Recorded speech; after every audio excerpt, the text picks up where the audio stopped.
حضرت عبداللہ بن ابی اوفا سے روایت ہے، فرماتے ہیں کہ ہم رسول اللہ کی خدمت اقدس میں حاضر تھے، ایک آدمی آ کر عرض کرنے لگا ایک نوجوان عالم نظم ہے، اسے کہا جاتا ہے کہ لا الہ الا اللہ پڑھو مگر نہیں پڑھ سکتا۔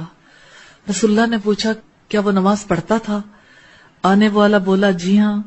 اب رسول اللہ اٹھ کر چل پڑے، ہم بھی آپ کے ساتھ چلے، آپ اس نوجوان کے پاس تشریف لے گئے اور فرمایا لا الہ الا اللہ کہو۔ اس نے عرض کی میں نہیں کہہ سکتا۔ فرمایا کیا وجہ ہے؟ کسی نے عرض کیا کان یعق والدتہ، یہ اپنی والدہ کی نافرمانی کرتا تھا۔ نبی صلی اللہ علیہ وسلم نے فرمایا کیا اس کی والدہ زندہ ہے؟ لوگوں نے عرض کیا جی ہاں۔ فرمایا اسے بلا لاؤ۔ والدہ کو بلایا گیا، وہ حاضر ہوئی تو آپ نے فرمایا یہ تمہارا بیٹا ہے؟ اس نے عرض کیا جی ہاں۔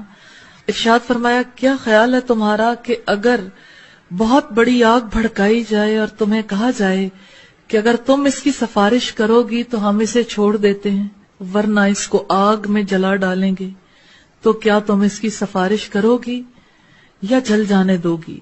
مارس کرنے لگی یا رسول اللہ تب تو میں سفارش کر دوں گی۔ ارشاد فرمایا پھر اللہ کو اور مجھے گواہ بنا کر کہو کہ تم اس سے راضی ہو گئی ہو۔ وہ عرض کرنے لگی اللہم انی اشہدک و اشہد رسولک قد رضیت عن ابنی، یا اللہ میں تجھے اور تیرے رسول کو گواہ بناتی ہوں کہ میں اپنے بیٹے سے راضی ہو گئی ہوں۔ اور رسول اللہ نے اس نوجوان سے فرمایا اے لڑکے کہو لا الہ الا اللہ وحدہ لا شریک لہ واشہد ان محمدا عبدہ ورسولہ۔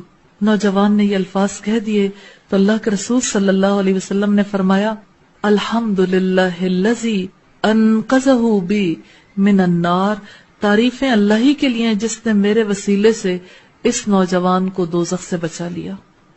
اسے طبرانی نے اور امام احمد نے مختصراً روایت کیا ہے۔